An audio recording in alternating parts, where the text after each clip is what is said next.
STP.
Hello guys and welcome back to the STPL Season 3 Week 3 Day 1.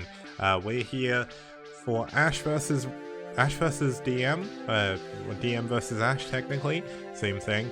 But this is the format in case you've not seen the STPL before. Every match minus the final is a best of 5, that includes all the playoffs as well. Set 1 to set 4, all the games are played at the same time, lineups are selected in advance. The teams learn about the lineups a week before their games so they can practice. Set 5 is the ace match. Every player can play again. The map pool in Season 3 is Hitchhiker, Monty Hall SE, Core Breach, Tripod, Andromeda, Byzantium 3, Fancy 2, and La Mancha.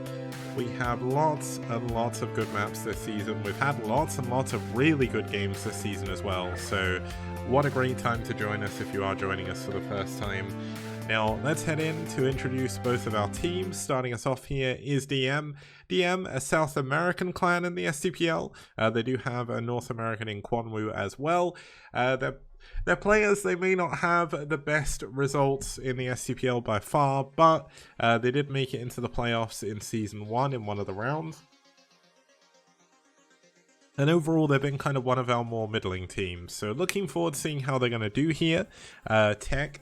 He is known also as the Ultimate Ace, I'll go into that a little bit later. Quanwu came out, beat Moray on Hitchhiker last 2 weeks ago. Really good PvP there.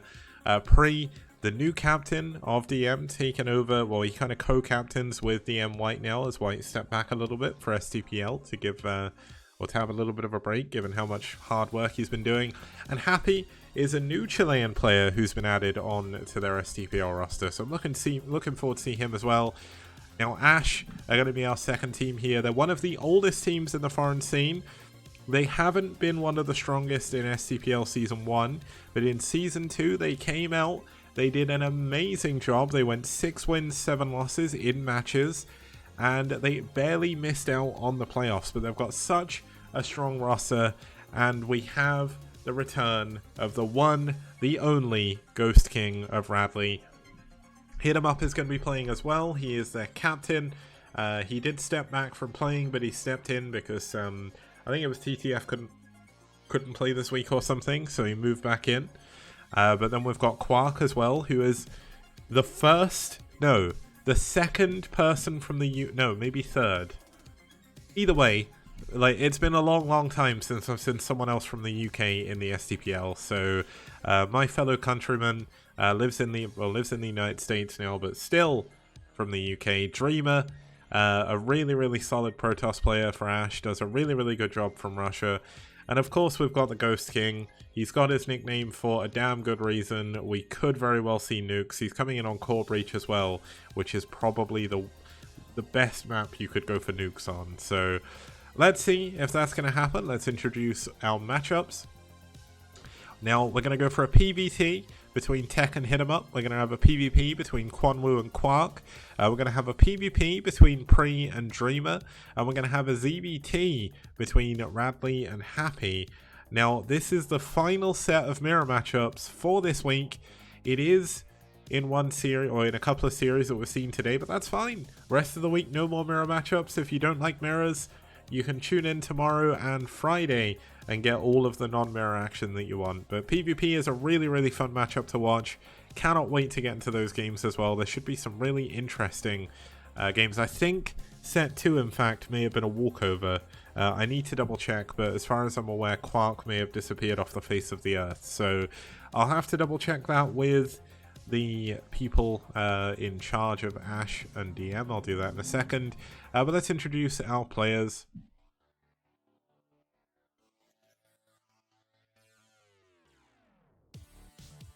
Starting us off here is going to be DM's Tech. Tech, a really strong Protoss player. In Season 1, I called him the ultimate ace because compared to everyone, he basically come out, did an incredibly good job, and overall just, like, he would win every single ace match they put him in. But Season 2, he struggled a bit, I think a little bit more with the maps, so he didn't do as well, and then Season 3, he's come back.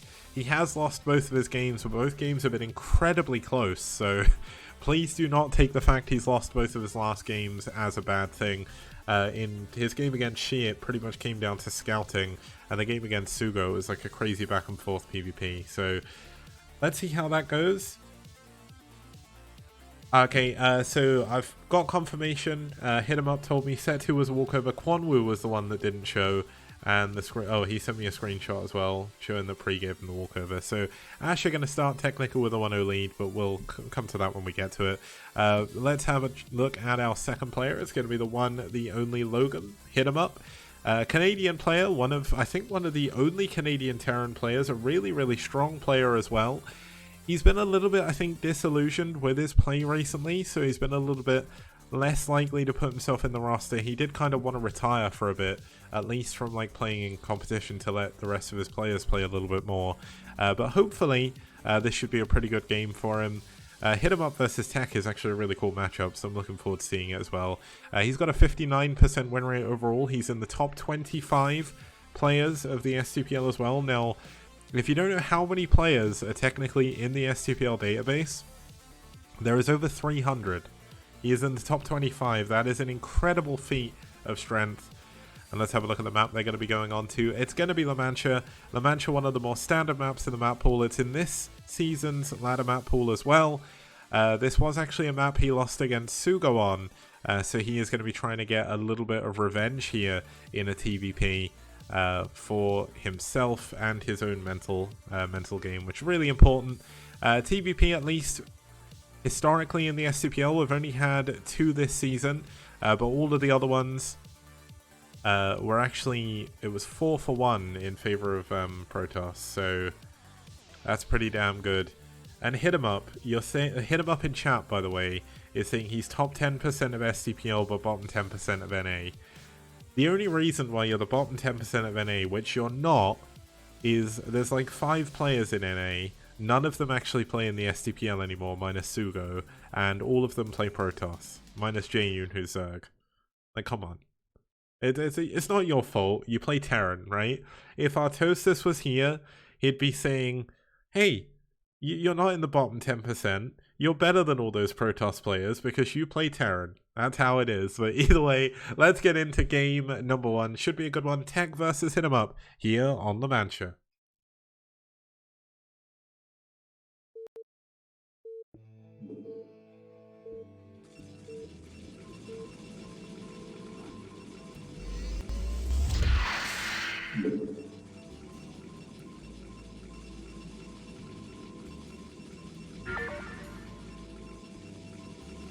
Okay, the game has begun, and starting us off here in the top right-hand position in the silver, fighting for DM, it's Tech.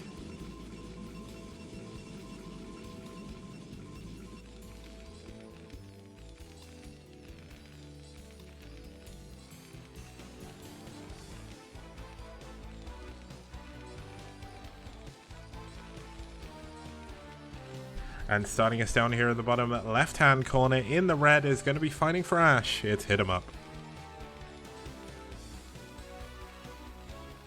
Yeah, now while we're just in a little bit of a slow point of this game, I'm just going to point out that Saibo Bujiman said in chat that he thinks I might have an allergy. I technically do have hay fever. I technically haven't taken any hay fever medication this year so far, and I must admit I probably should do, because I do get very, like, I get very nosy, if that makes any sense. Like, that's an English term, I think, but essentially, like, when I'm casting, the more I cast, the worse it gets. So maybe you're right, maybe I should take some, I've got some Piriton. I don't have any Benadryl at the moment, but I'm definitely not going to join the Benadryl Addiction Brigade, which is what some of these players from FBW are part of. Yeah, I definitely do need to take some.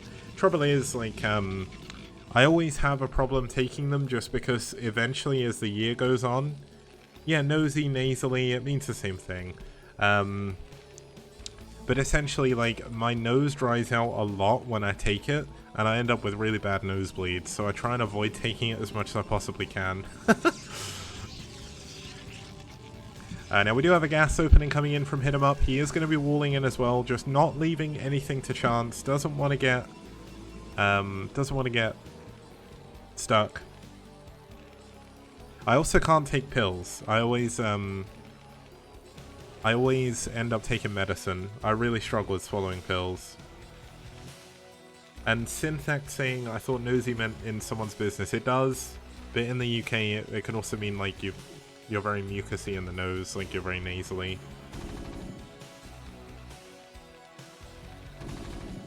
And we've got a factory coming in here. Hit 'em Up isn't going to finish the wall just yet. Now, interestingly, that can cause a few problems, because if you don't finish this wall and a zealot walks into your base, you're in a lot of trouble. Now, in terms of tech space, we've got a single gateway. We've got a cybernetic core and range exactly on time. Everything looking pretty much as standard as it could possibly be.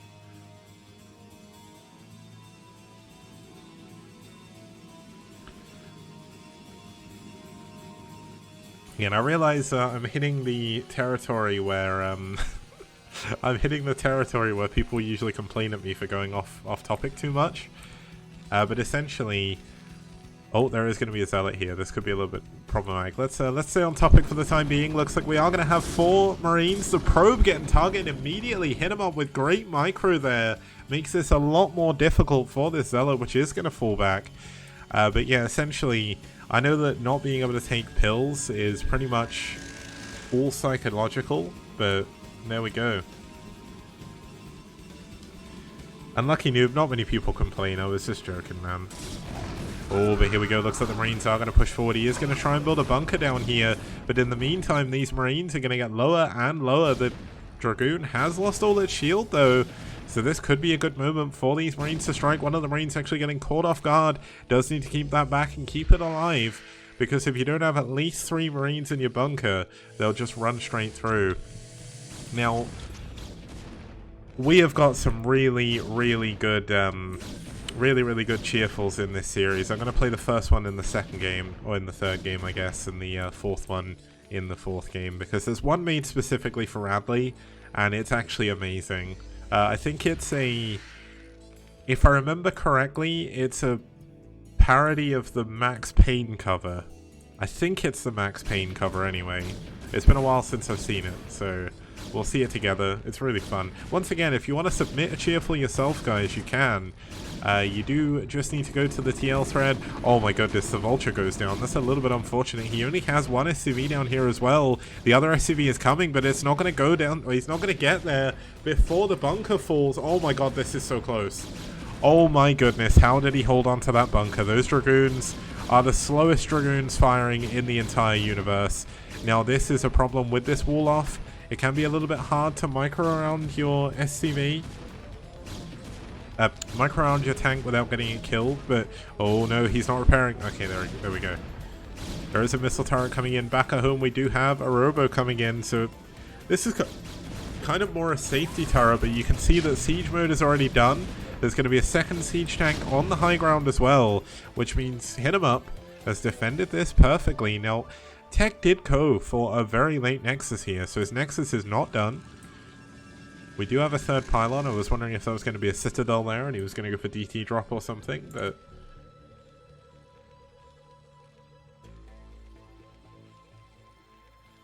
That's how things go. Now, one thing I will mention quickly is I did make an announcement earlier on the STPL TV Twitter about punishing teams for essentially a rule broken. There's been a lot of discussion, and I am going to make a decision about that at the end of the stream. Well, Lottie's going to make the decision for me, apparently. I'm going to get my cat to make a admin decision, because that's obviously the best thing I can do.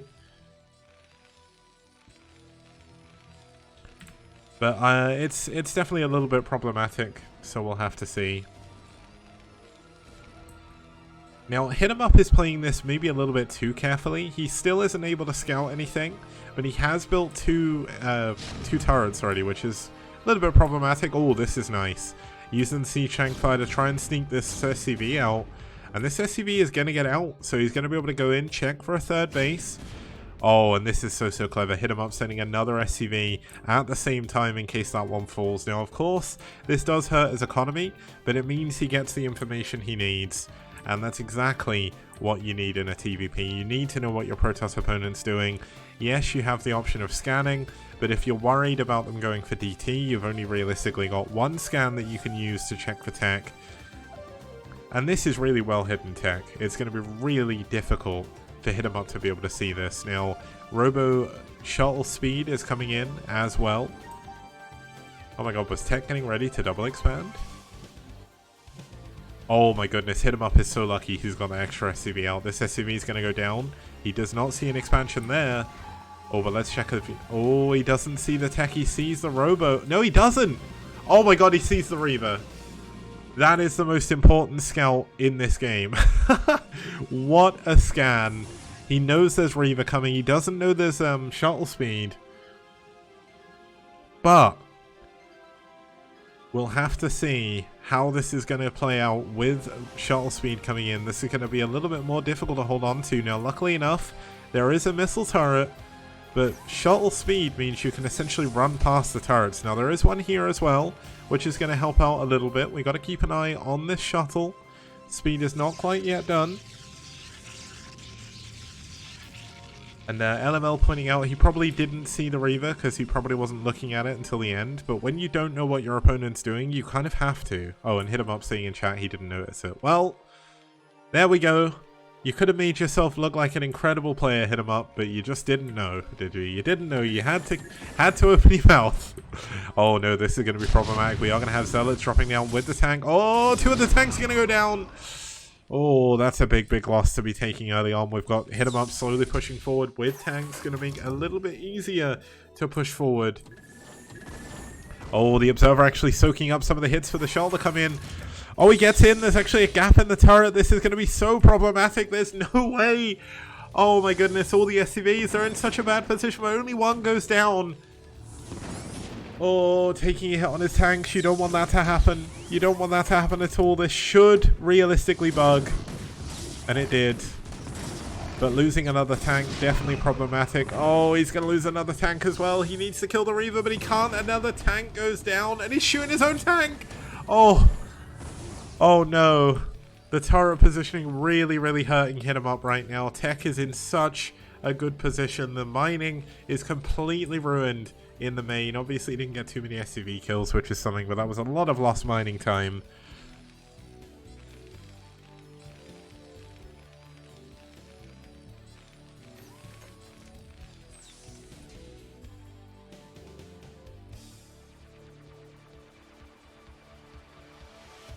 Okay, third base is up for tech here. His Reavers didn't do too much damage, but he didn't lose them, which is very good.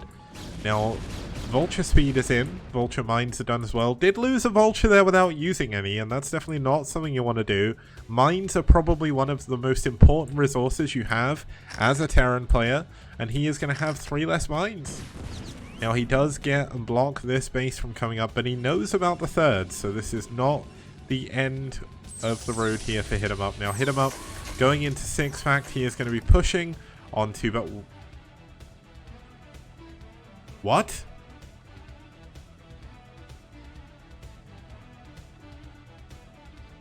What? I have never seen that happen on this map. I know it can happen, but I didn't know it happened here. That is so unfortunate. Oh my goodness. He built the turret and then it kind of came off the turret at the wrong angle and got stuck in the only standable spot. But this means you can nuke from this location. Amazing. Oh my god, 2 vultures going to get in. They're going to get into the natural, but only going to get 1 probe. Not the best, but he is on 6 fact already, so it's not the end of the world. You cannot drop a tank there, but you can drop a marine. I think a Hydra can probably fit there, and definitely a Ghost. Ghosts are the smallest hitbox in the entire game, and they are the only units that can get through the Troy gates, which are the 2 assimilators over the gases. But here we go. Looks like Looks like Tech is going to be coming in here with double shuttle, going for a Polish recall, as Bonnet has dubbed it, which is a pretty good name. But let's see if he can break through. There's a lot of tanks. There's been a lot of vultures that have gone down here. And oh my goodness, one of the shuttles goes down immediately. Oh no, Tech, this is not what you want to happen. And that is quite possibly the worst engagement he could have had in those circumstances, even without any mines at the front. He still held on perfectly, and this is where all the vultures are. Oh my goodness! The mines didn't blow up the... Oh no!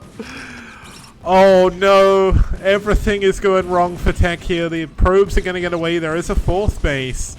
But at what cost? The mines, they get 2... Oh no. I feel sorry for Tech here, but these vultures are going to go down eventually. But they could take down both these zealots. They do.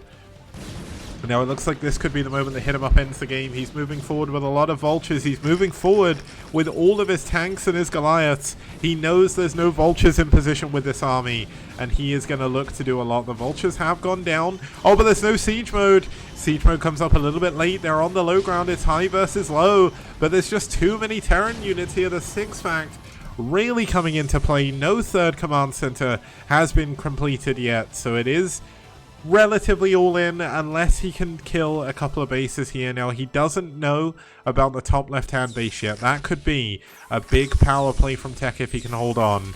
But Hit 'em Up getting ready to move up to take down the 3rd does open the bottom path for some counterattacks, and is Tech gonna do it? He's been known to go for a lot of counterattacks in his previous PBTs. Let's see if he's going to hold on and do it. We've got a lot of gateways here. 1, 2, 3, 4, 5, 6, 7. 7 gateways. Stargate is done. No Arbiter tech, though, just yet. That's actually incredibly late, given his Stargate is done. But he's going to be relying entirely on gateway units for the time being. No stasis here in this game for a very long time. And this is definitely looking a little bit problematic. But let's see if Tech can hold on. What's his plan going to be? The Nexus is definitely gone. Did he even save the probes? I mean, the probes all died before, so... Nexus goes down. The bottom, well, the top left-hand base is up, but Tech does not have any probes over there. He's got no way of building probes over there when he's supply blocked, but he is going to be able to add gateways in the top left-hand position, and if he can do that, he can definitely come in from behind here against Hit 'em Up's army. Now, Terran armies, when you're on 1 or 2 base, and when you don't have +2 attack, are not as strong as maybe you would want. So this could be a little bit problematic here. Looks like Hit 'em Up gonna engage from the low ground. He's not sieging until the Zealots get on top of his tanks. This could be devastating here for Hit 'em Up's army. And it looks like Tech is going to be able to clean up. There's just too much Protoss here and not enough Terran. And that is the problem when you don't siege up here.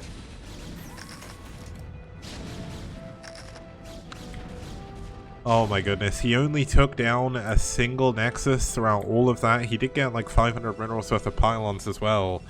But that was definitely not the engagement he wanted. This is all that Tech needed to come back in this game. The Arbiter Tribunal is done. He's got a gas probe, a little bit messy, but it's all good. The Dragoons are going to clean this up. You can see that, oh, okay, Hit 'em Up's going to know about the base now. He's actually going to be able to kill all of these probes here if he target fires properly. He just needs to kill them, but the probes aren't dying. He gets a Dragoon, though. But here we go. He's going to come in from a different angle. There is cannons here, though, so he is going to be able to hold on to the top left-hand base. And it looks like Hit 'em Up may have lost his window of opportunity, but he's coming in here on the other 4th base here. He's going to be able to take it down with just a couple of tanks. Really, really nice positioning. And those Vultures get in an incredible position as well. Hit him up, despite losing his army, is doing a very, very good job in this game. He's got a base coming up at 6 o'clock. He's got a lot of units back alive again. And this is another dead Nexus. Oh, but they died with mines. Losing vultures when you've got mines on them is really, really, really horrible as Terran. It feels horrible. If you just use the mines, you've pretty much got free damage. Now, there is a 4th command center here, which you can't really use. Looks like we had a little bit of a pause here. But luckily enough for us, we don't have to sit and watch it.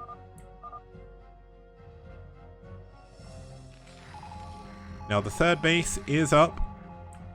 Looks like we do have some scans going down, checking for the army positioning, checking what the tech is looking like. Is he up against High Templar? Is he up against Arbiters? He doesn't yet know.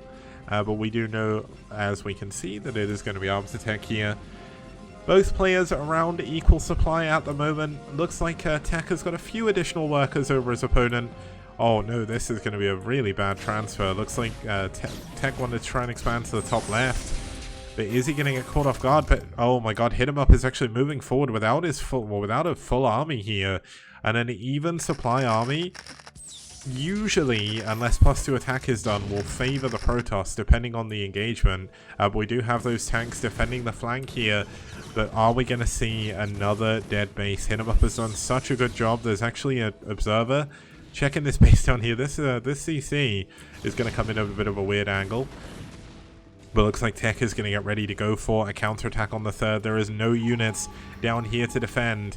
And Tech, Hit him up should know something is up here. He's got no units contesting his push. He needs to grab these tanks and go straight back home. This 3rd base is not going to live here. He could lose 2 CCs. He needs to lift. He needs to run these SCVs right away. And he needs to just get up on the high ground immediately and kill Tech's 3rd base, because this is the final remaining base here for Tech. Looks like one of the CCs will survive for the time being. There is some units at the back. Thank you, Bonnet, for the raid, man. I hope your stream went okay. You guys are just joining us for our 2nd series of today, aSh vs DM. Looks like the 1st game is coming up to a pretty exciting conclusion here. Hit him up. Not quite pulling his SCVs back properly here. Going to lose a couple of them on the gas, most likely. But Hit him up. Oh, Tech is trying to expand again. He's playing pop-up Protoss, expanding down to the bottom right now. And while Hit him up is killing these bases over and over again, if Tech can keep building them, if he can keep getting probes somewhere, he can still win the game. Like, Tech is kind of having the opposite problem to what he had last game, or his last TVP that we saw, where essentially he didn't scout the Terran. In this game, he's just hoping the Terran doesn't scout him. But a lot of probes are going to go down. A lot of these probes actually transferred a little bit too early. Now, all of these vultures are going to go down, which will probably... Oh, no, the mine drag, the mine drag, the mine drag! Oh, it wasn't too bad. We're lucky. But all of the probes going down is a massive, massive problem. Tech losing over half of his probes in the course of those 2 engagements. But look at this, Tech is getting ready to expand again. He's like, okay, all of your units are in the top left. I'll just expand where your army isn't. That is the style of pop-up Protoss. It's one of the most annoying things to have to deal with as Terran. But you've got to remember here, Terran is mined out of his main. He's about to mine out of his natural.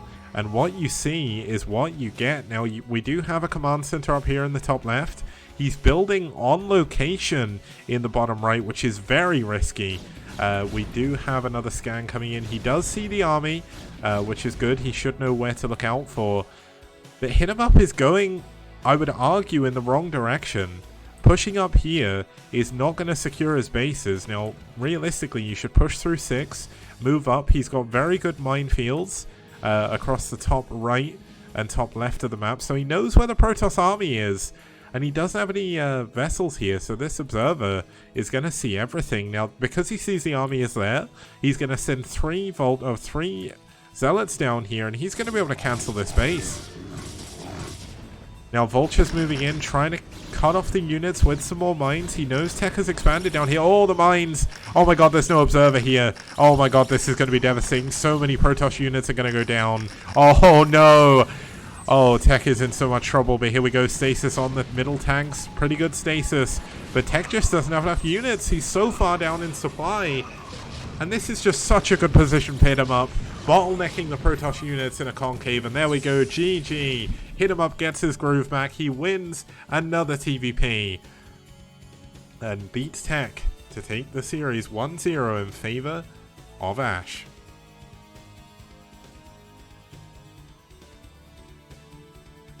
Okay, so that's a little bit unfortunate there for Tech, and it does mean the series is going to go 2-0 because Quanwu apparently didn't turn up for his game. So aSh are at 2-0 now. We're going to be heading into Game 3 when we get back after this very short break. See you guys soon.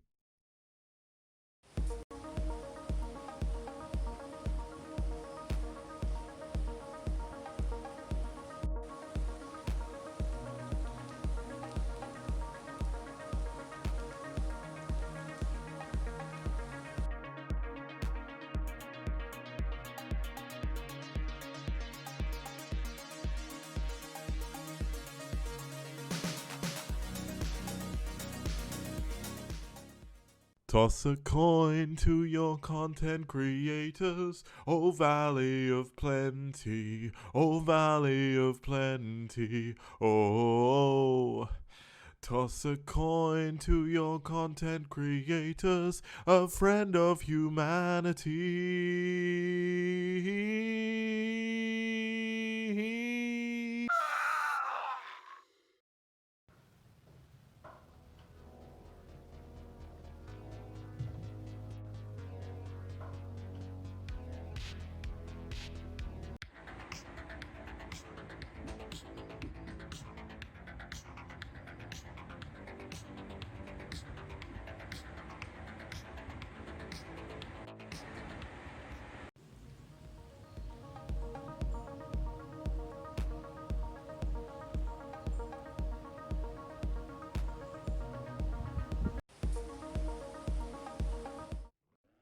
Okay guys, welcome back. We're going to be heading into Game 3 versus aSh and DM. Now Game 2 was a walkover in favor of aSh, so aSh now find themselves 2-0 in this series, which means it's all the more important that DM's captain Pre comes out here in Game 3 and can win the game, because if they lose, it's going to be an aSh victory in the series. Now, Pre is a really good Protoss player. 50% win rate versus Protoss. This is going to be a PvP. He is only at a 45% win rate, but he's one of the only players in STPL to have played every single race. Radley is one of the other ones, and I remember there was one other, but I can't remember who it is off the top of my tongue. But Pre is an incredibly good Protoss player. His stats definitely do not give him justice. I mean, he's nearly got a 50% win rate, which over 33 games is insane. And hit him up pointing out as well that DM is the reason why aSh didn't make it into the playoffs last season. They lost 2-3 to them, and it actually knocked them out of the playoffs, which is kind of cool. So aSh winning this series would be a good little bit of revenge. But let's have a look at their opponent. It's going to be Dreamer. Dreamer, a really cool Russian Protoss player.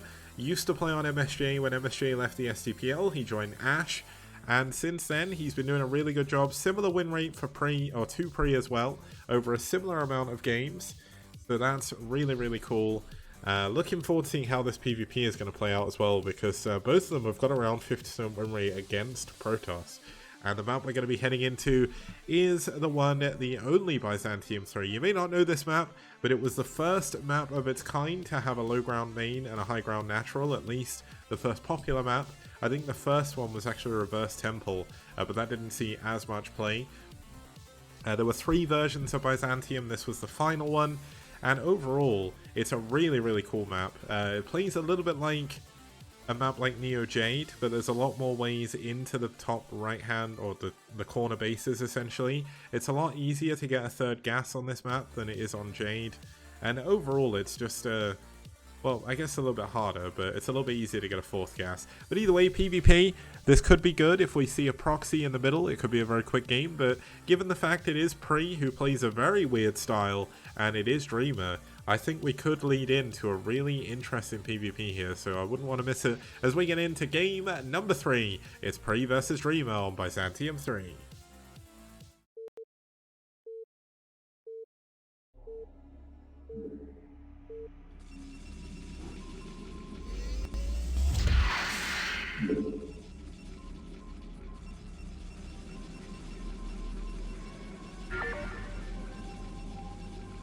Okay, starting us off here in the top left-hand position, we have the captain of DM. It's Pre in the red. And his opponent taking us up here in the top right-hand position for aSh. It's one of their star players. It's Dreamer. Now, I did say that we had some cool cheerfuls for this series. Now, just because we have an aSh one in the next game as well, I'm going to play one of the aSh ones now, which is absolutely amazing. If you're wondering what a cheerful is, essentially, it's a fan-made sign, and you can make them on Team Liquid. But let's have a look. Where is it? I've got so many things saved to my desktop. Here we go. So, it looks like we have an aSh fan in Lucky Noob, who is also a fan of every other team as well. And this is actually really cool. I really love Lucky Noob's cheerfuls. They're so good. But let's see how this is. I mean, let's see if aSh can win the series. They're on match point. Now, of course, this is a PvP, so early on, a few interesting things can happen. It looks like both players are going for mirror builds at the moment. So I'm going to use this opportunity to show off another amazing cheerful. This one also by Lucky Noob, if I can find this on my desktop. Looks like we've got a second gateway coming in for Pre, by the way. Let's actually bring that up. 2 gateways against 1 means you... Oh, yeah, it is 2 gateways against 1. Means you do get the Zealot advantage early on, but your tech is obviously a little bit later. Now, where is this other cheerful? I definitely saved it. Ah, here we go. Okay, so here's the cheerful we've got for DM. It looks really cool. I don't actually get what this has to do with DM, but it's really awesome. So, this is Voltron, isn't it? I'm not 100% sure, but looks like both teams have some people to cheer for them, so it's pretty cool. I do kind of want to make a better way to show those off than what I was going to say, but Lucky Noob seems to be saying yes to it being Voltron, and he seems to be happy. But yeah, I haven't seen it, but I do know my way around old anime. I've not seen a lot of it though, so... The Voltron is really popular. He's one of the... he's a mech that builds up from like 5 smaller mechs, right? They all like combine like the Power Rangers used to. Gatai! Which is one of the coolest things about mecha anime. Just saying. Okay, but 1 gateway against 2 means Dreamer, at least for the time being, is going to find himself at a little bit of a disadvantage. He's got the advantage on his... Oh my god, is he actually just going to be able to hold this off with 1 gateway without any problems whatsoever?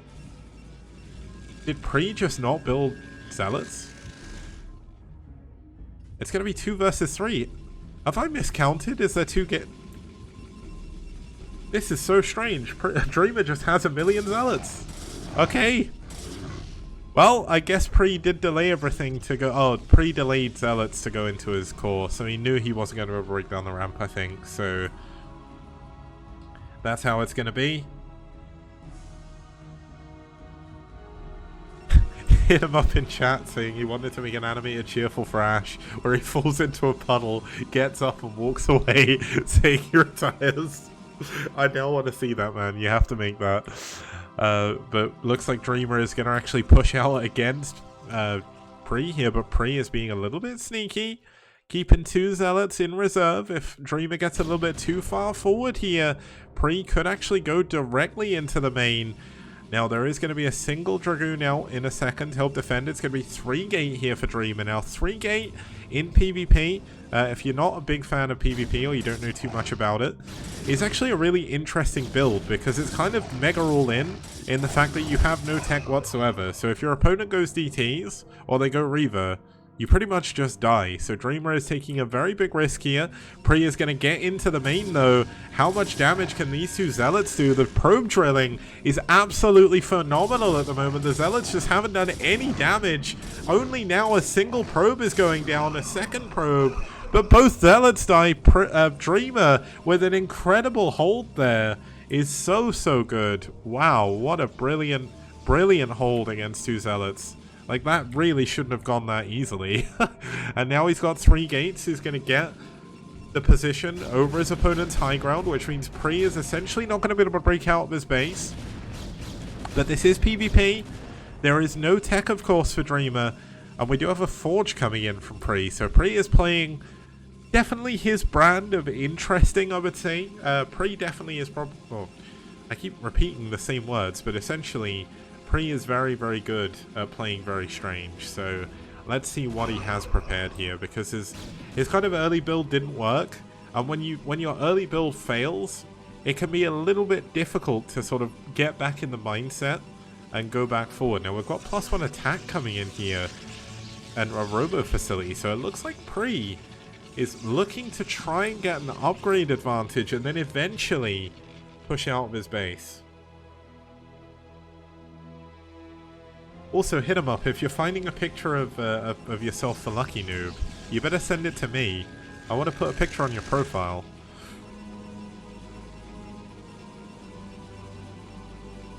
Okay, so Robo around the same time for both players. Nothing really too crazy there.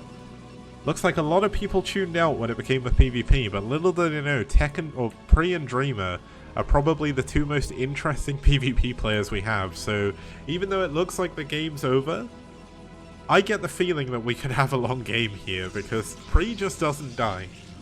Pri, on a game on Neo Arkanoid in Season 2 against Avilov, went 12 Nexus next to his main Nexus to build more probes, and the game went on for like half an hour. It's so funny. Oh my god. And yeah, PvP is really good. Like, people shouldn't tune out on PvP. Like, you may be sleeping on it because all the pro PvPs look like trash, because they're really one-sided. But like, STPL PvPs, due to the maps, due to the players we have, are actually super interesting. Like, all of them are so good. Now, Reaver Tech is done first here for Pri. The Robo Support Bay is really, really quick now. Observatory is coming in for Dreamer, and he is going to be going for a Nexus. So, this is weird. Dreamer is just going to give up his position. He's going to go back home. Maybe he's worried that his opponent is going to DT drop him or something. I mean, it is Pri, so you never know, but this means Pri is going to have free reign to just leave his base.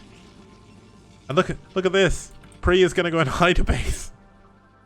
He doesn't know there's no units at the top of his ramp yet, so he's just going to send a probe out, go and probably expand in the bottom right or something, and just do Pri things. Like, there's STPL does, and there's Pri does. And Pri does very interesting things, because he does things no other player on the planet would do.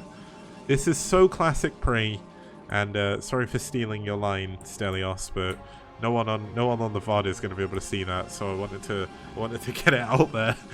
But essentially, this is exactly how you'd expect Pri to play. Look at this! He's going double shuttle speed before a Reaver. He is going to go for mass drops, and he's barely been building units because he's been like teching up so quickly. Now Pri, his probe is in the bottom right hand main now, and he's not going to be building a Nexus. He is going to be building some tech. Oh my god, is he going to go carriers? I've seen Pri do this before. He goes carriers like a crazy man. Like, he goes carriers in PvP. No one does that. He does it on one base as well. If this is a Stargate, I think I'll just lose it. Because there's no way that should be a Stargate in the bottom right hand corner. But he's got the money. He's saving. Here we go. 2 shuttles full of zealots. He's not even going to take the Reaver. Oh my goodness, he's just going to go. Oh, that's so funny. He's going to drop 8 probes in his opponent's base, and there are absolutely no units there to defend it. Oh my goodness, this is a true Polish recall. Now, it looks like Pri is not going to build tech down there. He is going to build a base. Oh my goodness, this isn't good. There's 3 Dragoons back home. They're going to be able to kill one of the shuttles, but it is going to be able to fully unload. He needs to kill... oh my god, he's going to focus the Nexus.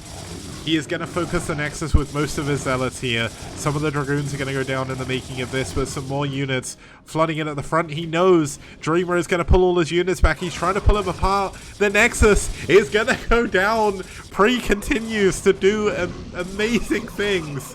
What a crazy man. Oh my goodness. What a two-pronged attack. The push at the front isn't going to do anything, but by killing this main Nexus, it's one base against one base again. And guess what? He has a Reaver, and he's going to transfer probes using the speed shuttle. There we go. This is Pre. Oh my goodness, this is full-on Pre, this game. I love watching Pre play. He is probably one of the most creative players in the STPL, along with Radley. And every game of his is an absolute treat to watch. Dreamer's scouting in the bottom left because he's like, Pre is going to be hiding a base versus me. I know he is, but he's not in the right side of the map. Oh my goodness. Oh, I feel so bad for Dreamer, but Pre's played this so well. And we have got a Radley game coming up after this, so this is a sick series. Now, there is an observer here that sees that Pre doesn't have an expansion, so he should know that something is wrong. He should know that there's something incredibly wrong with this game. And this probe is going to go scouting. It's going to go looking. Is it going to find it, though? Who realistically is going to go check the other main? Like, you're going to think no one's going to expand there because I could literally kill it.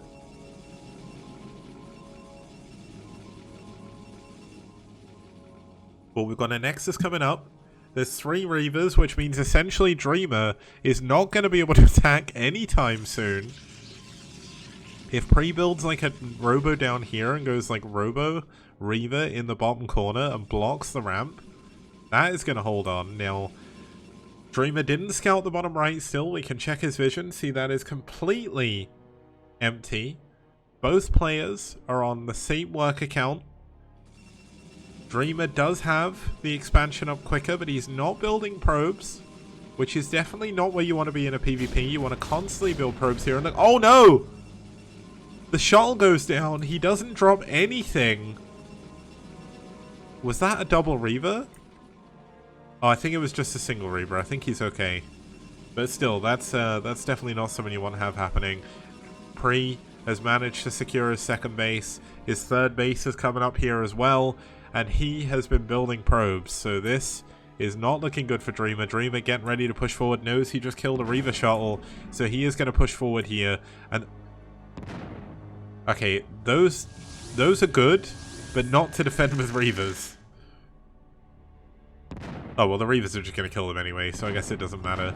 Priest Dragoon is like, I want to die, let's go out. But looks like these pylons are going to go down at the front. Dreamer does have a supply advantage for the time being, but there is obviously a base advantage now for Pre. Probe coming out here to eat some of the scarabs. Looks like there's no shuttle here. Oh, the Reaver's not firing! Oh my god, Reaver angles are so hard to deal with, but looks like the shuttle could go down. Oh, this scarab could be big, but he's bugging it out. Oh, it still goes off! Oh my god, is this just too much? But there's 3 Reavers here. How do you break this? Oh, one of the Reavers goes down, 2 of the Reavers goes down, a shuttle gonna run in and go down as well.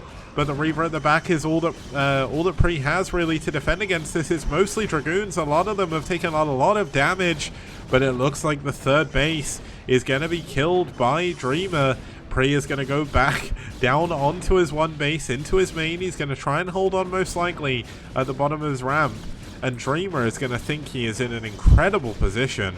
But little does he know, his opponent still has more probes than him. But can Pre hold on? This is so many units at the top of Pre's ramp. I just don't think he can hold on. There's barely any gateways. There's a DT. But there is an observer at the top of the ramp, so that's not going to do too much. Now this Reaver is going to push down the ramp. Probably going to die to the cannon. A little bit unfortunate there. Oh, he saves it at the last second. Now there are gateways coming down here in the bottom right hand base. Even if Pre loses his main base, he technically has a main. So it's not the end of the world. Now, this is so risky. Oh, it's actually for the DT. I thought he was taking the Reaver away. I was going to be like, whoa, whoa, whoa, whoa, whoa. You can't do that. That's illegal. There is a cannon and an observer at the natural base here of Dreamer. So this means this shouldn't do too much. Now, Dreamer is going to be the one hiding a base here at the third gas at the 12 o'clock. Going to build 2 cannons here to make sure he can hold on. Oh, Dreamer is going to go and scout this base. Dreamer is going to see the third base. Oh, I guess this is second base now. But there is a cannon here. We've got mirror bases coming in. We've got 4 gates in pretty much the same location in the top right and the bottom left. But Dreamer has seen it. So immediately we should see Dreamer move into a position to kill this. All of his units are going down. There's no robo down here, but there is a lot of gate units coming in. There is a second cannon. If he adds a third cannon on here as well, he might be able to hold on. Now there is 2 DTs. These 2 DTs are going to go down to the bottom right to help defend. Oh no, they're not. They're actually going to cut in and come in behind the army most likely. Now there is still an observer. There is actually a DT that got there before the cannons would. So it is chasing those units. DT's buying a little bit of time on the high ground, not the best. But there we go. Look at the cannons though. Those DTs did actually buy enough time for these cannons to finish. And the DT at the top of the ramp as well, going to block the units a little bit, at least until the observer comes in. And he does kill them. So with 4 cannons to the bottom of the ramp, this could be a hard push. But there is obviously a lot of units blocking Pre in his main base. This is definitely a hard sell. Pre is definitely going to be in a lot of trouble. I don't think he's going to win this game. He's mined out his main. Obviously, with the Nexus going down a little bit earlier, Dreamer isn't mined out his main yet. His natural is actually pretty healthy as well. So the only option Pre has here is to just defend with all he's got. Oh my god, look at Pre. This man does not stop hiding Nexuses. How does he keep getting away with it? How does he do it? I don't understand. But are we going to see Dreamer scout it? That's the important question. He's got probes everywhere. He cannot break the bottom right-hand base. Oh my god, the observer goes down. This means a DT is going to be able to come in here and clean this up.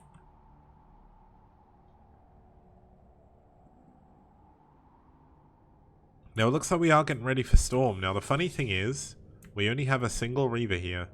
He's got an Archon as well for some reason, which isn't going to help. He is on 1-1.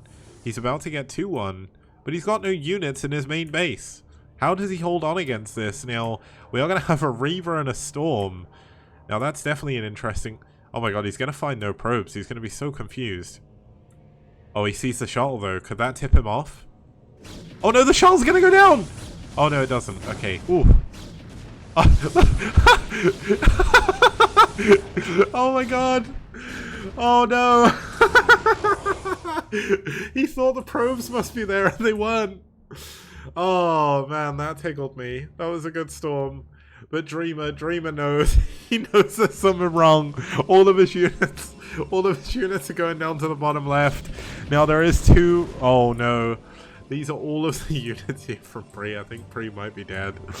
Oh, this base is so forfeit, but looks like, is he getting all in? Pre is going all in with 2 dropships. Oh my goodness. He barely has any units either. Oh man, he's going to pick up the DT as well. Dreamer hiding a base in the bottom left, by the way. Pre is completely supply blocked. Look like, oh my god, DT is going to run up and die. The observer didn't get taken down, but he is going to drop on this base 3 cannons. Oh, 3 cannons. Oh my goodness, the cannons all die. He's going to get the 3rd base. How is Pre doing this? How did he kill the cannons? Oh my god, that makes no sense.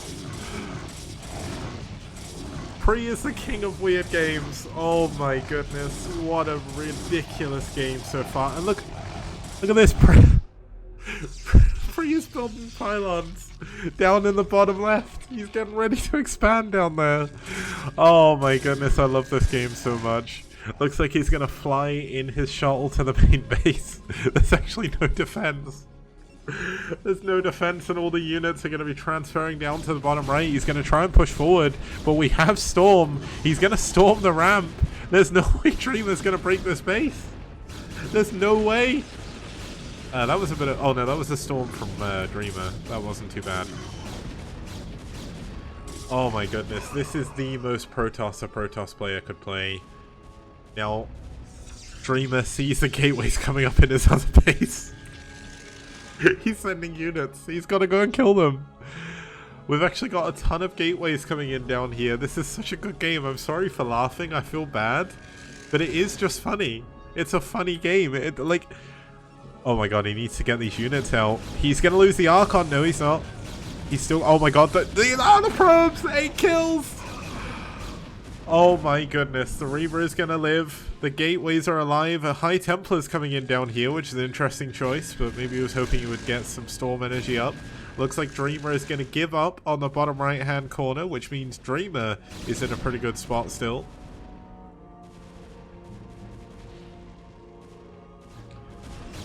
Oh man, the cannon at the bottom as well, going to help out against these Dragoons a little bit. Unfortunately, the DT is not going to finish, but this High Templar has.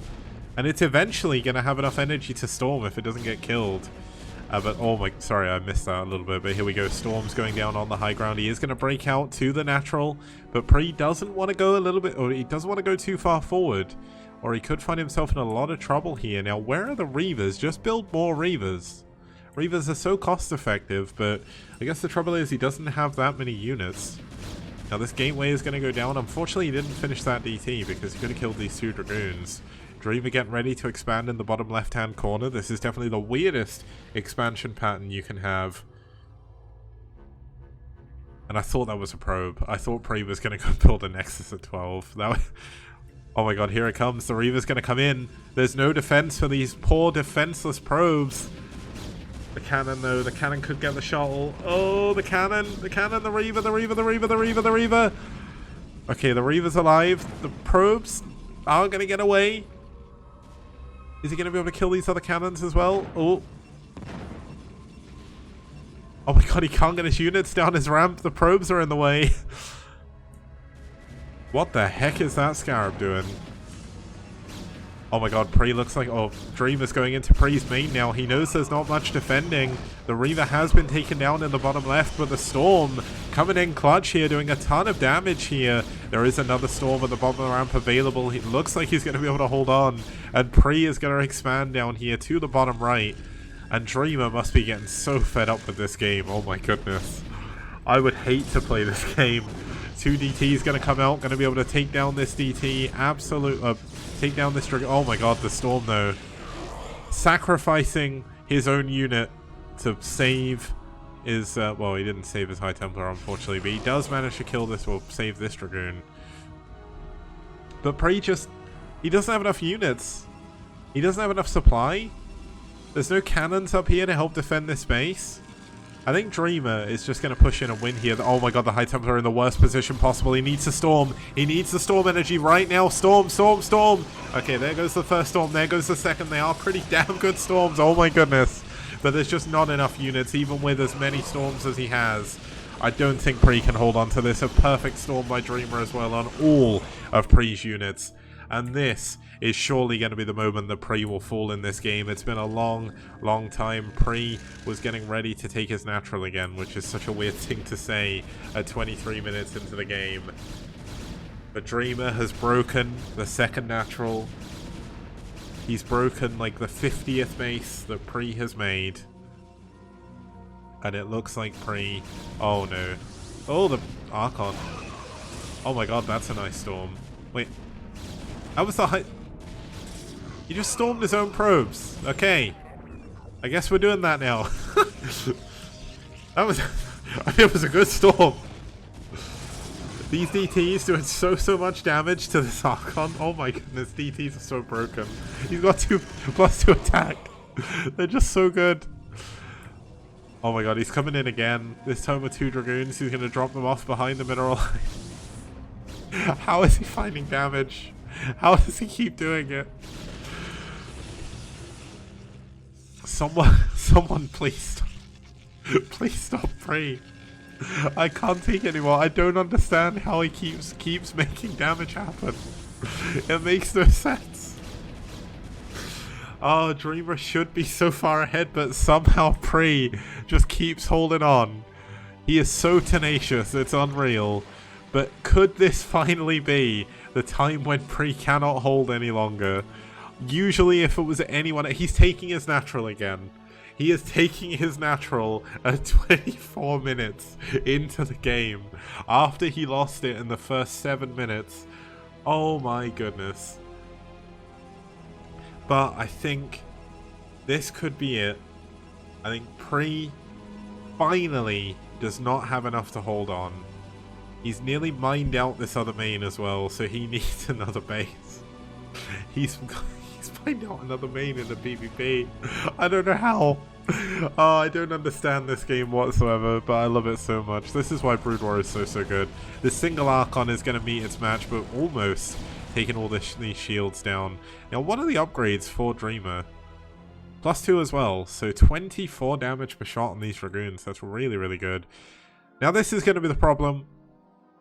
Pre cannot hold his other natural, and if he can't hold that natural, he does not actually have enough money left to build another Nexus. So I think this is going to be where we see GG. There's not enough Storm Energy. There is a Reaver up here, but realistically every Scarab he has is not going to be good because it's money he can't build a Nexus with. Good storms by Dreamer. Nexus is going to go down. Nice storm though. Now that's... Oh, okay. I thought the storm got both the observers. I was going to say if he gets another one, that would just be so funny. Now, Pre does have enough for other Nexus. But he's going to attack. Oh no, the DTs! There's no observer! And all those cannons! Oh, Pre cannot push here. I almost feel it would have been better if he just expanded and gone for it, but that's it. That's it. Pre's army is going to die. Down 100 supply. And after a crazy PvP on this wonderful map, it's going to end with Dreamer taking the series 3-0. But we're going to see a Radley game regardless. GG. Pre taps out. Dreamer wins game number 3. And aSh get their revenge on DM.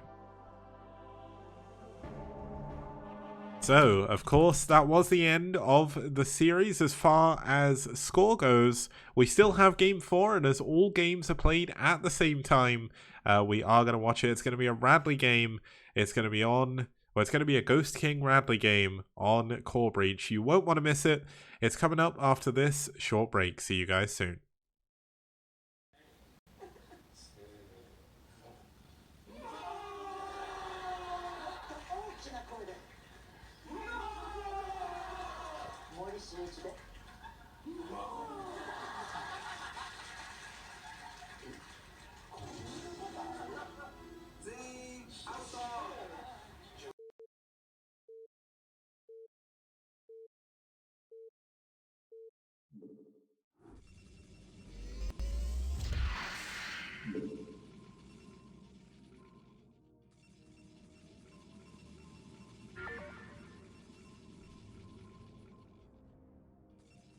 Okay, starting us off here in the top left-hand position, we have someone who's doing something a little bit cheeky here.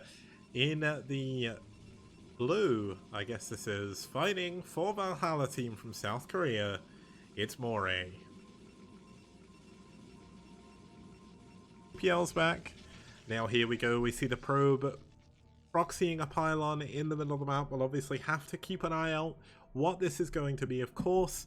It's going to be a gateway. Is it going to be one gateway or is it going to be two? Or is it going to be a forge for a cannon rush? Now, Quanwu was actually scouting there for his ramp to see if a probe was coming into his main. But doesn't quite see it. Now, Quanwu is actually going to be gateway scouting, which is a little bit late. But let's see if Quanwu sees it. Oh my god. Oh, he sees the pylon! It was misplaced! Quanwu knows there is a proxy gate. Wow, Moray actually really bold here, expecting his opponent not to scout. I think Quanwu might be a Korean American, I'm not too sure. It's been a long time since we've seen him, but here we go. Double gateway, count them 1, 2, in the middle of them all. In his opponent's base, essentially. But we've got a, oh my god, we've actually got a pylon coming in here to get the battery on the high ground. This really is a replay of Best versus Bisu. Wow. Let's see how this is going to go. But looks like Moray's probe is going to get into the main. There is another pylon coming up here from Quanwu to try and get the shield battery a little bit closer. And now obviously the probe in the opponent's base is not going to be able to do too much. The first zealot is going to be out at the same time here for Quanwu, chasing down the probe, doing the best job it can to keep that probe away from building a shield battery, but now has to wait for those zealots coming in. What a great PvP to start us off with. Shield battery for both sides. On the low ground, the probe helping out. Probe from Mori has gone down, so no additional shield batteries will be created in the making of this game, but the Zealot micro has been perfectly even on both sides now. The health of both doing really well. It is going to be 3 versus 3, but we do have the shield batteries coming in. Full shields on all of the Zealots now, thanks to those. And Quanwu is going to be holding on for his life. Does have the probe advantage. Mori is going to send a probe down here. But looks like we are going to have the Zealots coming in extra here for Mori. Quanwu getting a good couple of hits. The shield barrier, though, coming in clutch. Keeping that Zealot alive at the very, very last second. Now, this is an incredibly close game. We've got a second shield barrier coming up here in view of Quanwu. Obviously, the more shield barrier you have, or the more shield barriers you have, the more shield barrier energy. Now, if you usually watch StarCraft 2, shield barriers in this game are not automatic. You have to cast them manually. You have to target the unit as well, and it's very tough to do it in the heat at the moment. But it looks like we are going to have 6 versus 6. We do have Quanwu with a little bit of extra Zealot health, and obviously he will have the Concave at the top of the ramp.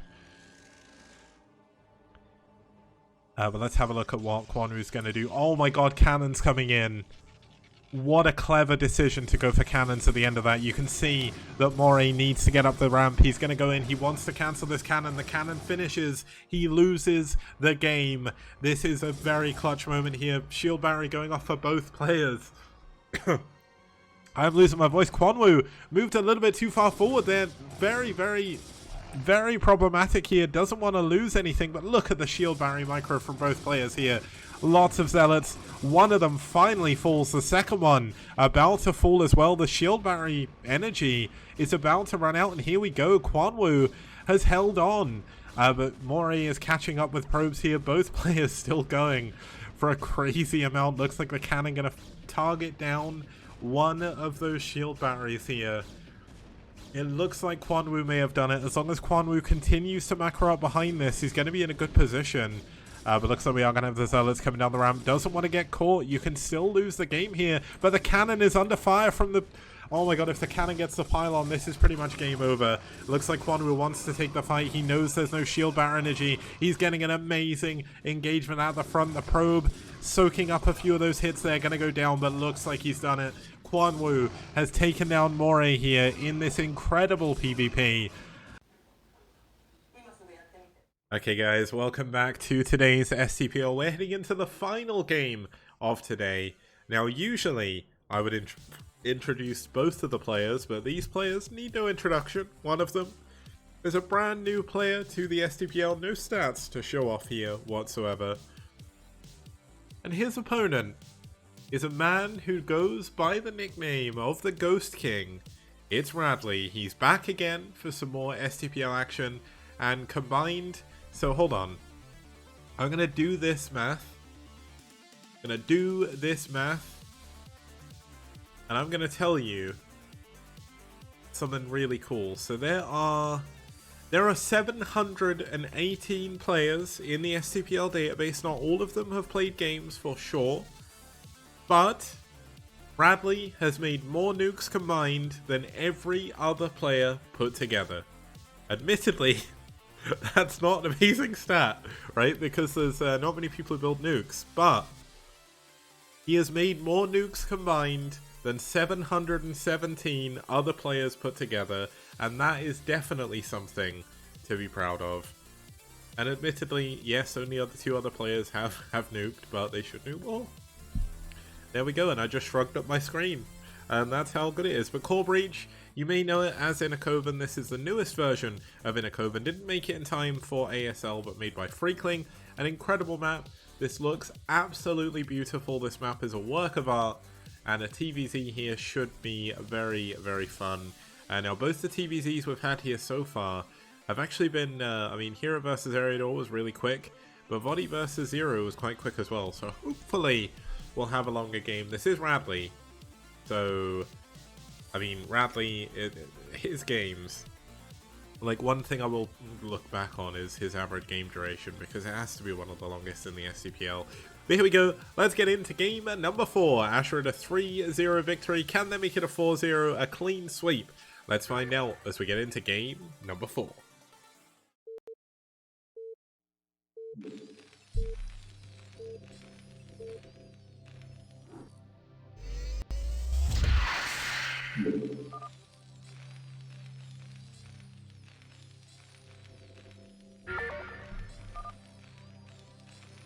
Okay, starting us off here on the left-hand side of the map, on the orange, it's Radley fighting for aSh.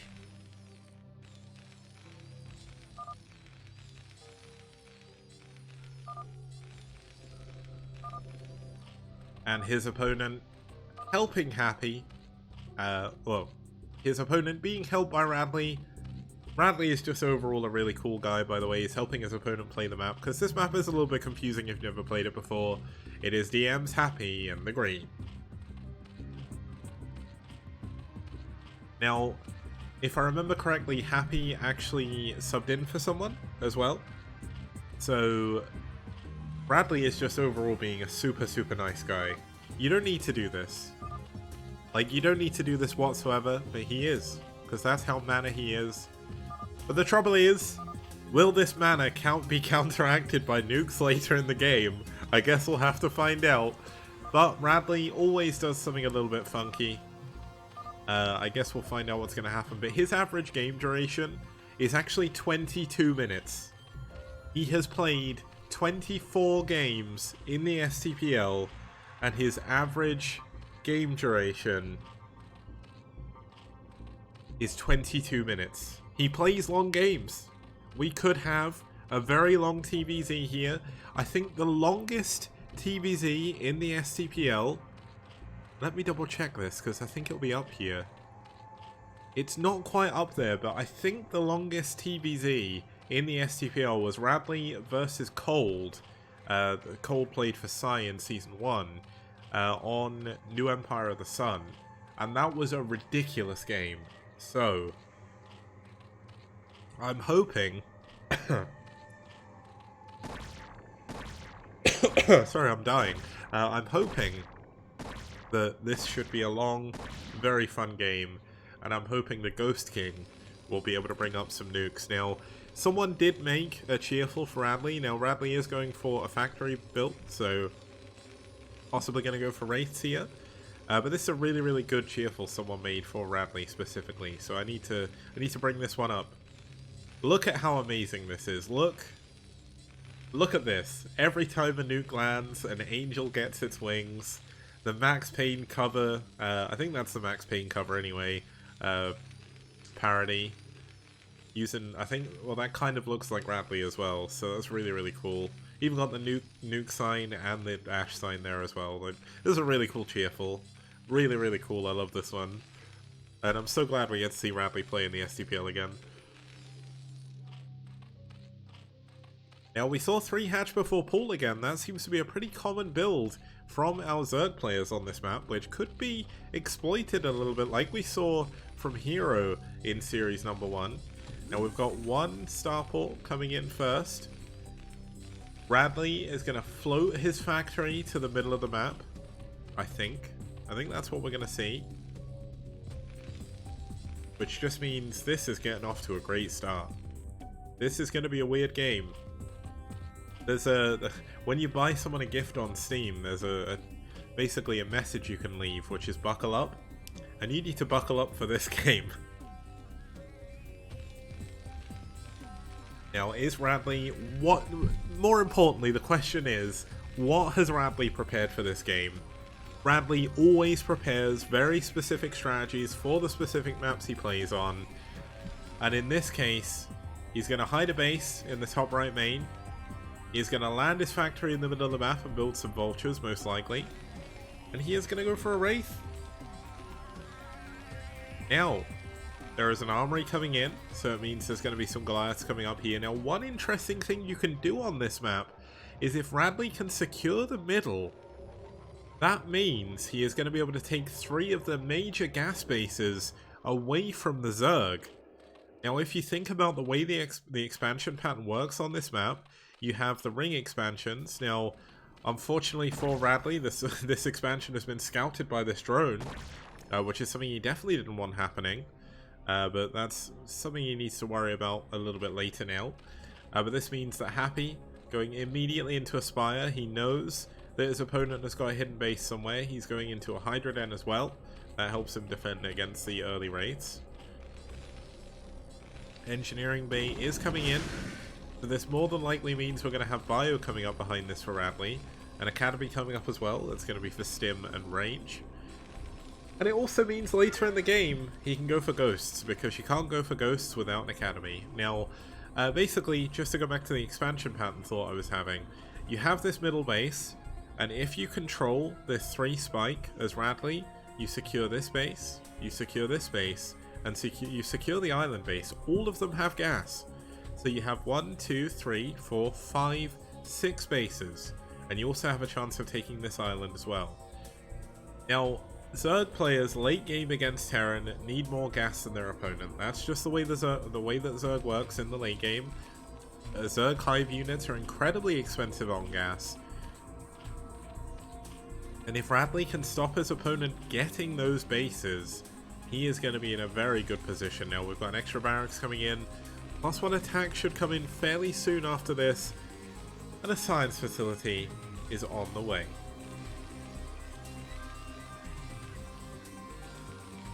Now Radley's base in the top right is still perfectly fine. We have the Wraith that hasn't really been able to do too much. It did kill a single Overlord and then took some damage to some Hydras and flew away. But getting that Overlord is quite useful. Now if you are just tuning in to the STPL for the first time, Radley, aka the Ghost King, is a man known for making nukes. And I can see from the minimap already there is a science facility add-on up here, and it's a covert ops. The Ghost King is going back to his old ways, and he is going to be going for some nukes here. Now there is no comsat up here in the top right hand corner. This is going to be for a nuclear silo. Barracks coming in up here as well to get some bio to help, and these Muteless flying through the middle of the map. Going to find a ton of turrets and Valkyries. Oh my. Ooh! Somebody fan me, it's getting hot in here, because this is some good stuff. He definitely will not be using the new nuke hack. Radley is not a hacker, and he knows if he does hack, I will kick him from every tournament ever. But the good thing is, Radley is a mana guy. He warns his opponents how to play the map before he nukes them, so that's something we're going to see here.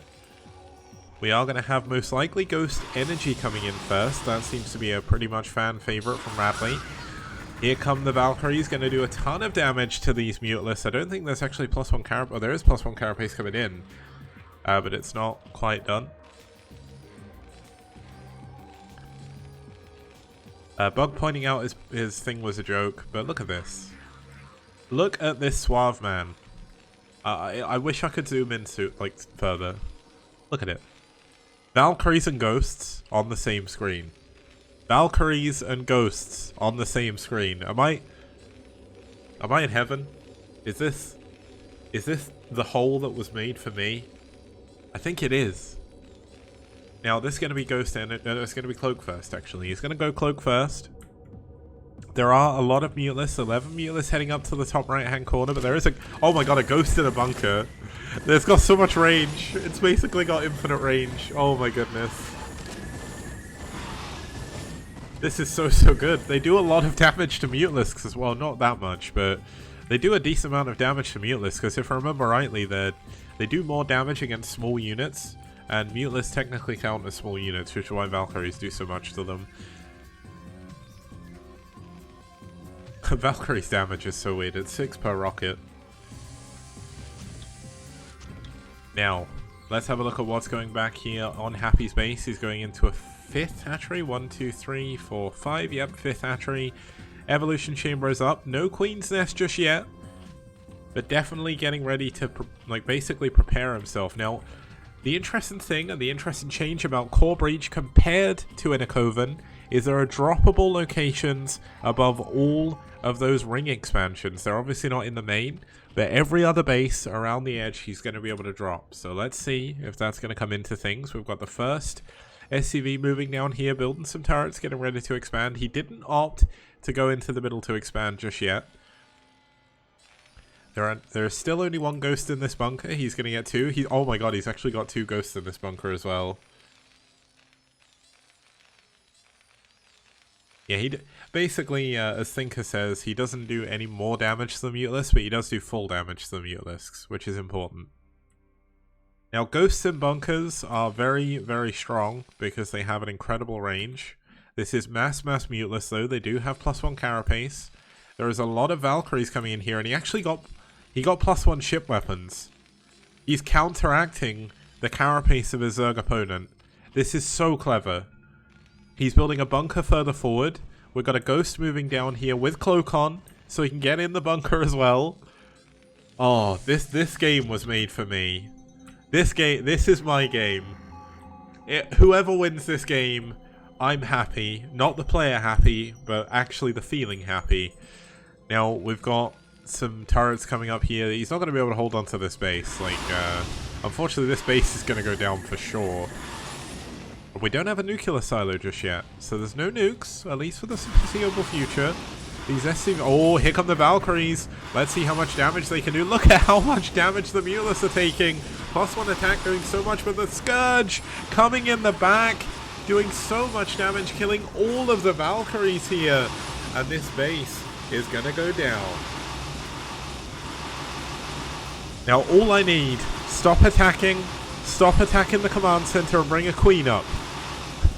Just bring a queen up, and if you can do what you need to do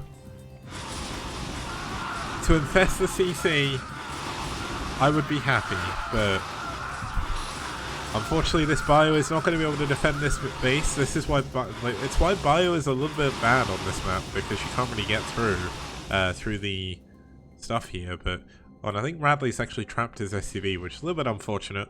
Means he can't get a command center, but he is going to go for another turret up here. There's two ghosts in here, 2 in the other one, with a 3rd one on the ready. These Mutas did take a lot of damage, so he does need to be careful. But he's got, oh my god. Oh, he's going 2 Port Valkyrie. Now, realistically, Vessels would probably be better, but given the fact he's spending so much gas on ghosts, he kind of needs someone else here. Now, ghosts and bunkers are good, but they're not going to deal very well with lings, so this could be a little bit of a problem here. He's going to need to repair this bunker immediately, or he is going to lose this top right hand base.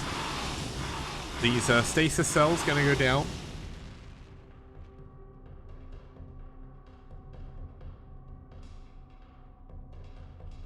I thought this was going to be a lurker drop coming in the bottom left, but it's not going to be just yet. 1-1 is done on the Mutalisks.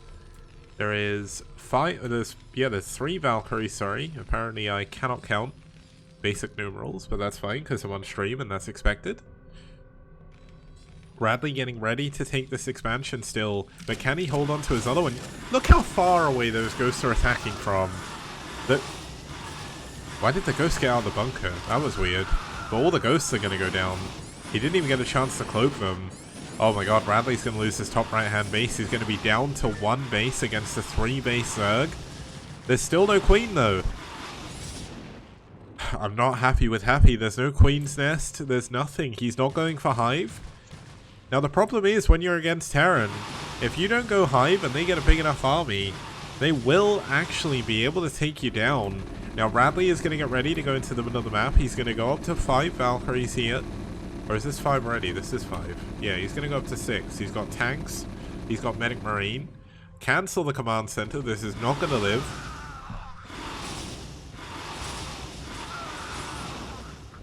Just block it. Block it with the SCVs. Just block it. People need to block this. Look, oh my god, look how much damage they do. It's so good. Okay, get out and cloak. He has no... Cloak! Cloak! Cloak! Nope. Oh, the Mulisks! They're getting caught off guard. He's going to pull them into the bio as well. Oh my goodness, that's so much damage. Look how dead they are! Oh, +2 attack Valkyries do so much damage. Oh my goodness, it's like when you get +1 against no Carapace with Corsairs as well. No +2 Carapace is on the way. He doesn't have Hive on the way. He's got no Queen's Nest. He is eventually going to mine out of these bases, and Radley is going to be able to expand. Looks like Happy wants to expand to the bottom right. He's going to go to the top right as well. But Radley is not going to let this happen. The Valkyries come down here to defend against the very heavily damaged Mutas. These turrets are going to... Oh my god. Oh man. What a game. Oh my god, here comes the Scourge though. He needs to focus on the Scourge. If he doesn't, he's going to lose so many Valkyries. Oh! He doesn't actually lose that many. And the... Look how quick the Mulists are dying. Oh my goodness. So much devastation on this air army. This is so much gas for him to be losing. Whoa! How many Mutalisks does it take to kill 5 Valkyries? A lot more. What a crazy engagement. There's a lot of bio in here in the middle of the map. Bradley should be able to move into the middle. And if he moves down, he's going to be able to push into the main. This is definitely not a position that Happy wants to leave himself in, but we still don't have a nuke. We don't have a nuke, man. And yeah, that drone is long distance mining at the moment. That's kind of funny. Valkyries take forever to repair up, by the way. No +3 attack. It's all going to come down to this bio. It's going to be a big timing push. Needs to get his Valkyries together though, because otherwise he could be in a little bit of trouble. What do we have in retaliation to this? We are just going to have more Mutas. This could actually be a way that Happy can throw this game away. If Happy loses all of his Mutas again, Radley is in a sick position. He's actually going to Vessels now as well. And that means Irradiate should be done off of this. No more Valkyries, which is a little bit unfortunate, but... Valkyrie's definitely going to help zone out the Mutalisks away from the tanks and away from the bio. Radley, all of his medics are in the wrong place. He doesn't have his medics with his army. Oh, he needs to move his medics down, but the Scourge going down. Tanks getting into position. This is a lot of Mutalisks. He needs his medics. He needs to bring his medics down. There we go. He's finally seen them. Now you can actually build turrets here as well, so he can actually set up a pretty good contain. But the 4th base is up. A lot of Happy's units getting a little bit confused over there. A little bit hard to play this map if you've not played it before. A lot of units stuck up at the top as well. But the important thing is, the main base is about to mine out. The natural is about to mine out as well. Radley's main base is about to mine, but he does have this fresh base down here. And the top right-hand base is all that we realistically have, but looks like the vessel moving out, baiting some of the Mutalisks back. These tanks are in a really good position, but this is so hard to push through here. Oh my god, he's actually moving all this bio too far forward. If his bio goes down, this push is going to fail. He needs to pull back his medics. The bio control from Radley here has been a little bit unfortunate, but tanks here pulling the units back into a choke point. The bio is absolutely shredding the Mutalisks with these Valkyries. But is there just too many Hydras on the ground? I don't know. I can't tell what's going on. There's so many Valkyrie missiles over everything. But the bio is going to hold on. But is it going to hold on enough to kill the Hydralisks? I had Clarge D-Matrix there on the tanks. Going to keep those alive. And he holds on to this position. Now the Overlords did soak up a lot of damage. But if Radley can go and kill them, that'd be very good. The Happy is going to go in for a counterattack here. There's not actually that much backer home to defend. And Radley is going for the Overlords. This could be so much lost minerals. But without any units here in his main base to defend, he has got some ghosts. He's got full energy, so he could cloak and attack. He sees the units. He knows what's coming. He irradiates a Hydra, which is not necessarily something you want to do, but I guess it does at least soften up the army a little bit. And there's no real other major tech units to do. Now he needs to cloak the ghosts. If he loses another ghost here, I'm gonna relinquish his throne. No, good. He does cloak it. It's good. Now this base is healthy and mining. Radley, building up the top left, needs to send some SCVs up there. He has a dropship. I think he's getting ready to nuke, but he still doesn't have a nuke silo, so that's going to be a ways off. Looks like Radley going to go around to the top right. Oh, and this is actually a really clever move. Happy does not have a way through to this base, but can Radley hold on at home? There is a ghost here. It's not going to be enough to hold on. We've got a big drop going down to the bottom middle. Okay, so it looks like Radley could lose his army in the middle of the map. The vessel's doing a really good job with the Irradiate, doing a lot of damage to the Mutalists. But this is going to be one army that's going to go down. Now, dropping off outside of the base is definitely a weird decision. The Ghost, Cloak! Oh no, the Ghost died. Oh well. Well, that's the way the cookie crumbles, but there is going to be some medics down here. If he had the medics with the army, that would have gone a little bit better. But he is going to disrupt the mining in the bottom left-hand base. He's going to load up and go into the main as well. Now, it looks like we're going to have Happy push forward here, but as long as those eggs are there, he can't push through. He can't break the eggs, so that one Marine is enough to hold on to this base. Now, this one Marine on the high ground is invincible. Unless Happy... Oh, maybe not. Oh, there's two Marines. But as long as Radley puts him in a good position, he's not going to die. Look at this. Look at the health on these two Marines. That is so funny. Oh my goodness. If anything was Terran Ember, it's this. Look how many Hydras can't kill this Marine. Oh, and there we go. It looks like it's going to go down. Oh my god, those medics were absolute kings. It's a shame he didn't blind the Overlord, so he couldn't see up there as well. These medics will take a while to die as well. It'll waste a little bit of time. But the vessels were saved from the top right-hand engagement. We do have the main base mined out, the natural essentially mined out, the third base mined out. So realistically, Happy is down to one base, whereas Radley is on two still. We're 21 minutes into this game. We've still got a position where Happy cannot break through the eggs. So as long as Radley holds onto his main base, he's going to be in a good spot.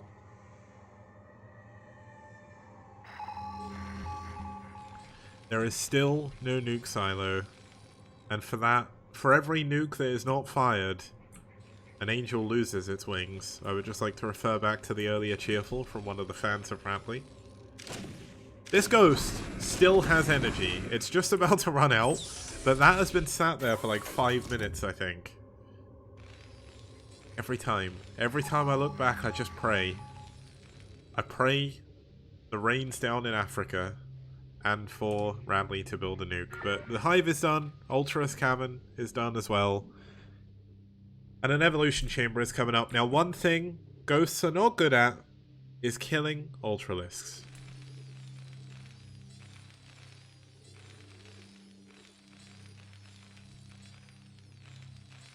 Now, what is Radley's plan here? What's his bio upgrades looking like? 2-1 isn't too bad, but is going to be difficult against Ultras. But I don't really think that we've had a lot of focus on ground upgrades, so the Ultra's not going to be completely infallible. This Ultra Cavern is in a very exposed base as well.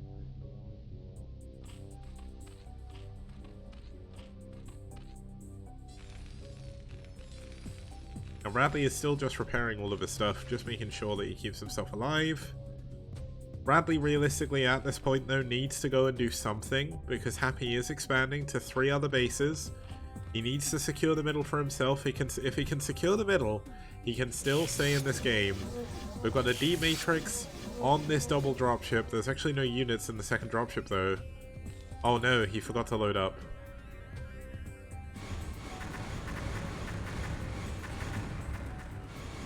Oh man, that's a little bit unfortunate. Now he's going to go to this top right base. Imagine how much better this would be if the other dropship had someone in. It is 3 Valkyries. Oh my god, these poor Marines. Irradiate coming down on top of the Valkyries. Another D-Matrix, this time on a Valkyrie. Going to be doing God's work to keep those Valks alive against the Mutalists. And the Mutas melt once again. Oh my goodness. +2 attack is so good. But there's just no ground units to kill this base. Oh my god, he's going to Eraser with the Valkyries. Oh my goodness.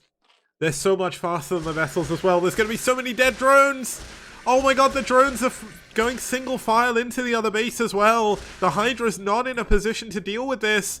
There's nothing that can deal with the Eraser trick. Radley killing so many units. Oh my goodness, Radley is a king. If he loses this game, he's won the moral victory here because his strategic thinking and his pimpist plays are unmatched in the STPL. And oh my goodness. Now, the first Ultra has been spotted by Radley as long as he's been looking there. The single ghost still alive.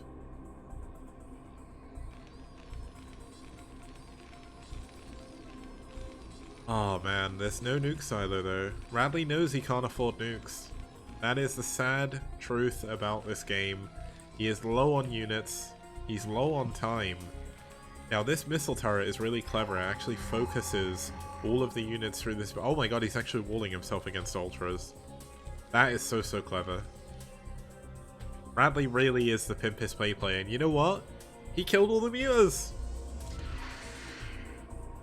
Go for the command center. Just take the island. You know your opponent has lost a ton of drones. He's going to have to be droning up for a while. There's going to be no additional mutalisks coming out of those eggs. And here we go. It's time. It is time. The nuke silo is on the way. 25 minutes into the game. The Overlord, though, is going to see it. But does it matter? Does he have anything that can deal with this base? He has... Oh, he's got Overlord drop. So yes, he does. But Overlords cannot drop where there is Valkyries. Overlord dropping a Valkyrie defended base is not brilliant. But the Scourge coming in, they're looking for a vessel kill. Is he going to get the snipe? Yeah! Oh, he doesn't! I almost turned into the Academy scream there. Not the Wilhelm scream, the Howie scream. Oh my goodness. Oh...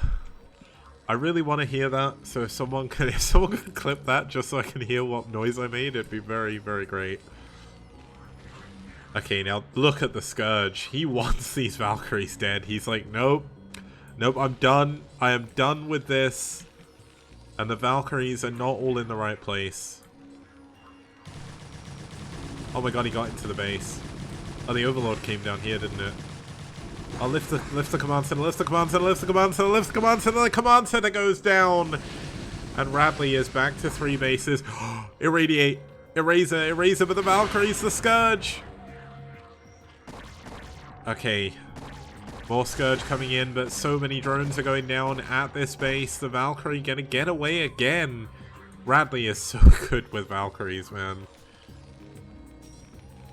Okay, that was perfectly timed as well. Got away just as that ended. Radley needs to secure other bases though. He's trying to go for this bottom right hand island base, but it's going to be tough. Scourge coming in. Gonna go down. And here is the nuke.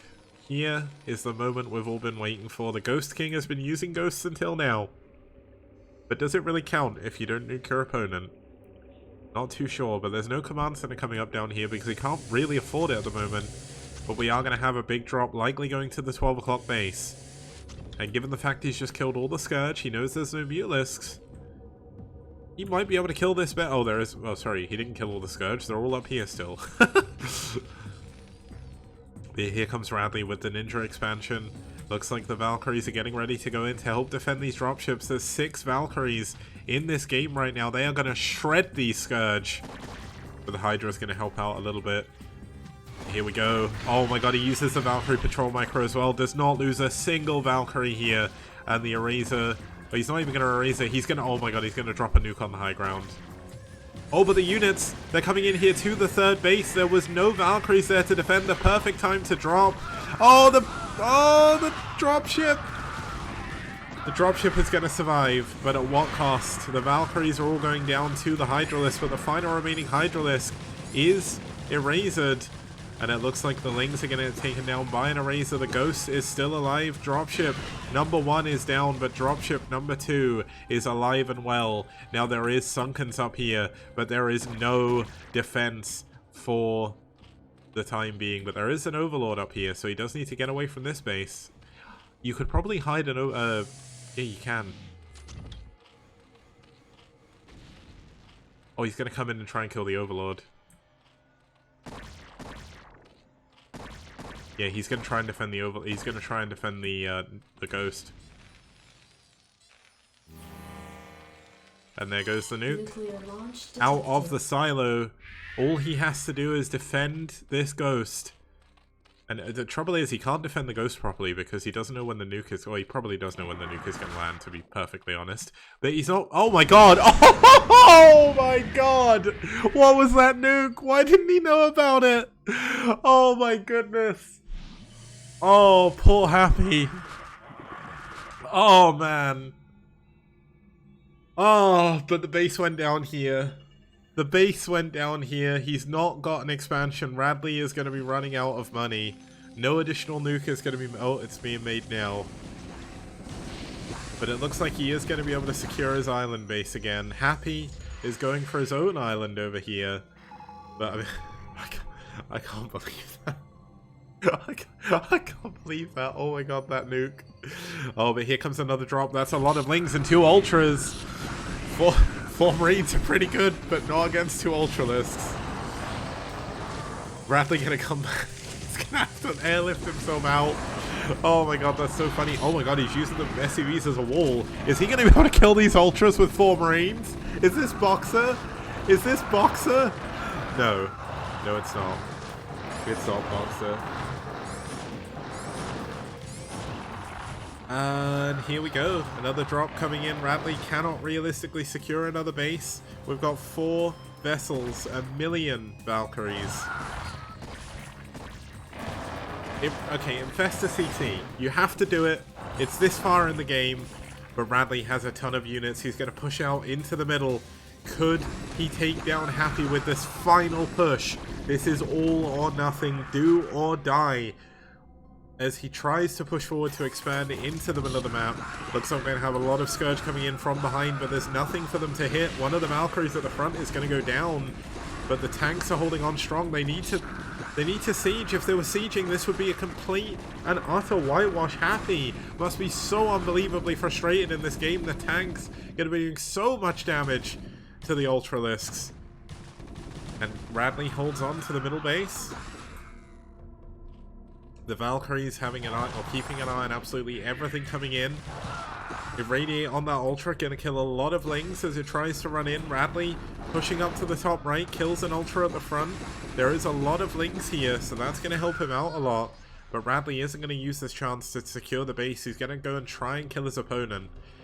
And this is definitely a risky play. You need some form of defense. Tanks are not good enough on their own.